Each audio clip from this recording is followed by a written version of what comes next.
Assalamualaikum warahmatullahi wabarakatuh. Sahabat yang beriman, Allah telah membagi manusia menjadi 3 golongan, yaitu golongan orang-orang beriman atau mukmin, golongan orang-orang yang ingkar atau kafir, dan golongan orang-orang munafik. Pembagian ini mengarahkan kita untuk menghindari sikap ingkar atas segala perintah Allah dan jangan sampai kita tergolong orang-orang kafir ataupun sikap iman dan takwa namun hanya di mulut saja dengan mengatakan patuh pada Allah namun pada faktanya tidak menjalankan apa yang diperintahkannya sehingga kita menjadi orang munafik. Jika kita merasakan ada ketidaksesuaian antara ucapan dan perbuatan, maka kita harus secepatnya bermuhasabah atau menilai diri sendiri. Jangan-jangan ada bibit kemunafikan dalam diri kita. Dalam hadis Rasulullah Shallallahu Alaihi Wasallam yang diriwayatkan oleh Imam Bukhari disebutkan, ayatul munafiki thalathun, idza haddatsa kadzaba, wa idza wa'ada akhlafa, wa idza u'tumina khana, yang artinya tanda-tanda orang munafik ada 3, yaitu ketika berbicara ia berdusta, ketika berjanji ia mengingkari, dan ketika ia diberi amanat ia berkhianat.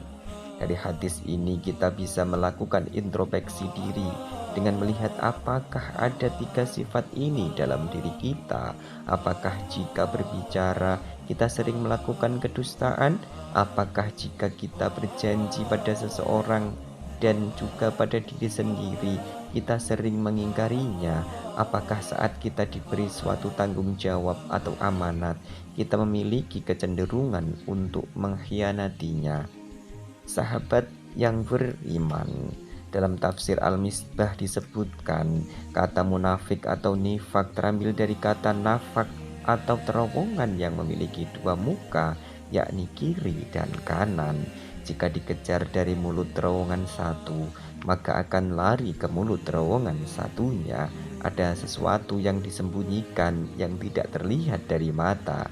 Karenanya sifat munafik termasuk sifat buruk yang sulit untuk dideteksi, sehingga orang yang memiliki sifat ini termasuk musuh dalam selimut dan termasuk dalam kategori pembohong. Ibnu Hajar Al-Hambali menyebut kata munafik secara bahasa bisa diartikan sebagai bagian dari penipuan, berbuat licik, dan menunjukkan perbuatan yang berbeda dari yang sebenarnya. Ia menyebut bahwa sifat munafik terdiri dari 2 jenis, yakni munafik secara akidah dan munafik secara perbuatan. Orang yang mengatakan bahwa ia termasuk golongan orang yang beriman, padahal sebenarnya ia mengingkari seluruh ataupun sebagian dari ajaran Islam, maka ini termasuk munafik secara akidah. Sementara orang yang menunjukkan perilaku seolah-olah baik tetapi di belakang ia menyimpan sifat sebaliknya, semisal seorang muslim yang sering berdusta, sering mengingkari janji, sering berkhianat dan sejenisnya, maka ini adalah termasuk munafik secara perbuatan. Perbuatan buruk akan dibalas dengan keburukan pula. Begitu juga sifat munafik akan mendapatkan balasan atau ancaman dari Allah Subhanahu wa taala sebagaimana tertuang dalam Al-Qur'an surah An-Nisa ayat 145. Innal munafiqina fid darkil asfali minan nar walang tajida lahum nasira, yang artinya sungguh orang-orang munafik itu ditempatkan pada tingkatan yang paling bawah dari neraka dan kamu tidak akan mendapat seorang penolong pun bagi mereka. Sifat munafik ini pun menjadi kekhawatiran Rasulullah Shallallahu Alaihi Wasallam sehingga beliau mengingatkan umat Islam untuk menjauhinya.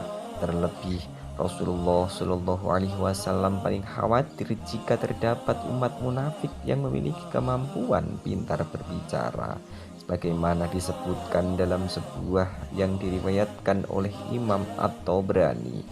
Inna akhwafa ma akhafu alaikum ba'di kullu munafikin alimul lisan, yang artinya sungguh yang paling aku khawatirkan atas kalian semua sepeninggalanku adalah orang munafik yang pintar berbicara. Sahabatku yang beriman, dari uraian ini, semoga kita bukan termasuk golongan orang munafik akidah dan bukan juga orang yang termasuk dalam golongan munafik perbuatan. Semoga Allah Subhanahu wa Ta'ala senantiasa memberikan petunjuk bagi kita untuk senantiasa menjadi jiwa-jiwa yang memiliki hati dan pikiran yang bersih dan mampu terhindar dari siksaan dan balasan pedihnya dari Allah. Semoga kita terhindar dan dijauhkan dari perilaku munafik. Amin. Wassalamualaikum warahmatullahi wabarakatuh.